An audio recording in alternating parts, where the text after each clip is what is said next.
kali ini nggak sendiri, karena di podcast kali ini kita kedatangan bintang tamu yang sangat-sangat super spesial.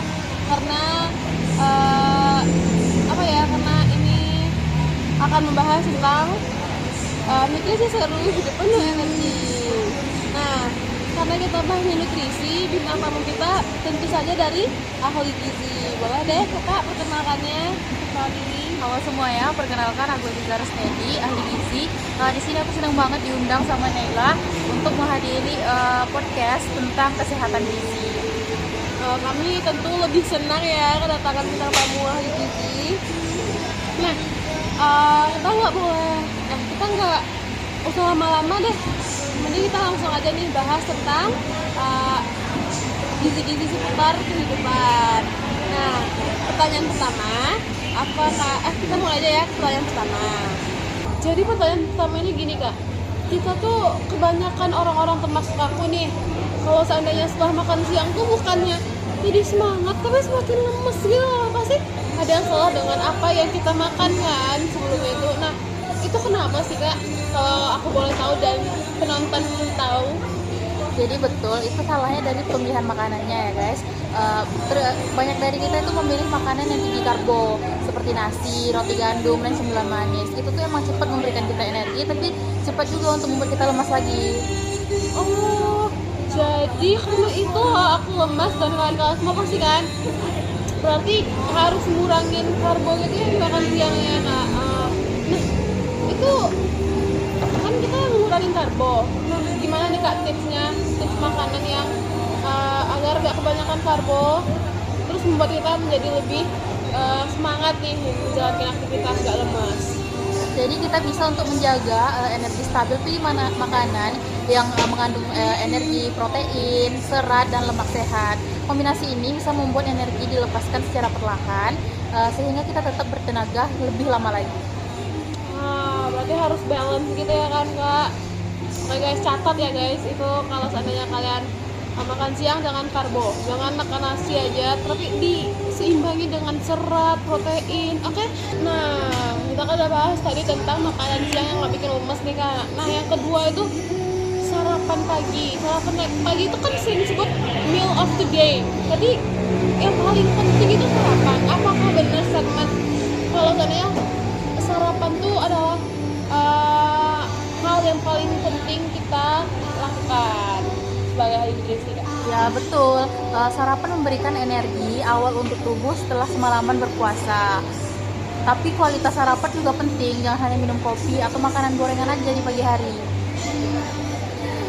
Berarti gitu ya kak. Nah, dari kakak sebagai ahli nutrisi atau ahli gizi nih, apa contoh sarapan yang paling bagus untuk kita semua konsumsi? Nah bisa nih dengan oatmeal yang dicampur dengan susu rendah lemak, terus ditambahkan topping seperti kacang-kacangan. Terus juga bisa kalau nggak suka oatmeal bisa pakai roti gandum dicampur dengan telur atau alpukat untuk sarapannya. Oke, catat ya guys, jangan kalian makan sarapan pagi itu nasi goreng. Oke, catat ya guys, Di note. Nah, yang ketiga tuh adalah ngemil. Kita kan sebagai Gen Z apalagi ya, itu ngemil tuh udah kebutuhan pokok. Nah, kan kebanyakan ngemil yang kita ngemilin tuh mengandung tinggi kalori ya kan kak. Jadi apa nih saran atau rekomendasi apa yang kita bagus untuk ngemil tiap harinya? Bagusnya untuk cemilan kita tuh cari yang nutrisinya yang baik seperti kacang-kacangan, yaitu almond, juga bisa yogurt tanpa gula, atau buah potongan seperti apel, melon, dan lain-lain. Jangan kita tuh belinya cemilannya yang kayak permen atau yang manis-manisan yang tinggi kalori, itu sangat nggak baik ya untuk kesehatan. Aku jadi tersindir gitu loh, karena aku kan suka kali ya manis-manis ya. Nah, tadi aku dengar kakak bilangnya kacang almond. Kacang almond itu kan bisa dibilang tinggi kalorinya kan. Nah, berarti kita harus atur kan kak porsinya. Itu rekomendasi itu sekitaran berapa sih kak? Betul, walaupun untuk cemilan kita juga tetap diatur ya porsinya. Kacang almond itu bisa sampai 15-20 butir almond, atau satu genggam kecil itu bisa juga. intinya jangan ngemil itu dengan jumlah yang besar ya guys ya. Berarti intinya asal jangan berlebihan aja ya kayak. Oke guys, harus tahu kata cukup. Oke, selanjutnya kita akan lanjut ke pertanyaan yang keempat atau yang terakhir nih kak. Boleh. Nah nih kak, ada yang pertanyaan terakhir nih, mitos makan malam itu kan banyak banget yang bilang untuk menghindari makan malam atau jangan sampai nih kita makan malam karena banyak banget kan efek sampingnya. Nah itu tuh penjelasannya gimana kak? Kita nggak boleh makan malam atau gimana tuh kak? Salah ya guys ya, karena makan malam itu nggak akan bikin kita gemuk selama jumlah kalorinya itu sesuai dengan jumlah kalori harian kita. Kita bisa makan yang tuh dengan makanan yang mudah dicerna seperti sayur-sayuran, protein tanpa lemak, dan juga apa seperti sup-supan itu juga bagus tuh untuk makan malam guys. Nah jadi gitu ya kak, yang penting tidak berlebihan dengan kalori yang kita butuhkan seharinya. Betul. Jadi boleh kan kak makan malam ya. Nah kita udah di penghujung podcast nih guys.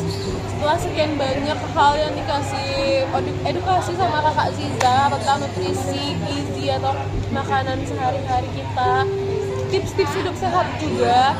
Nah terima kasih banyak ya kak Ziza udah edukasi kita semua. Ya makasih juga untuk teman-teman semua, dan terima kasih juga udah undang aku di podcast ini. Senang juga berbagi informasi seputar kesehatan gizi dengan teman-teman semuanya. Semoga ini bisa membantu teman-teman semuanya dengan tips-tips ini semua. Oke, guys, kalian yang udah nonton video ini kalian harus nerapin tips-tips yang dikasih sama Kak Ziza tadi. Bukan hindari makan malam, tapi sesuaikan dengan kalori. Intinya tuh semua itu harus kebutuhan, harus cukup ya, jangan berlebihan. Nah, itulah episode dari Nutrisi Seru Hidup Penuh Energi. Sampai jumpa kembali episode selanjutnya.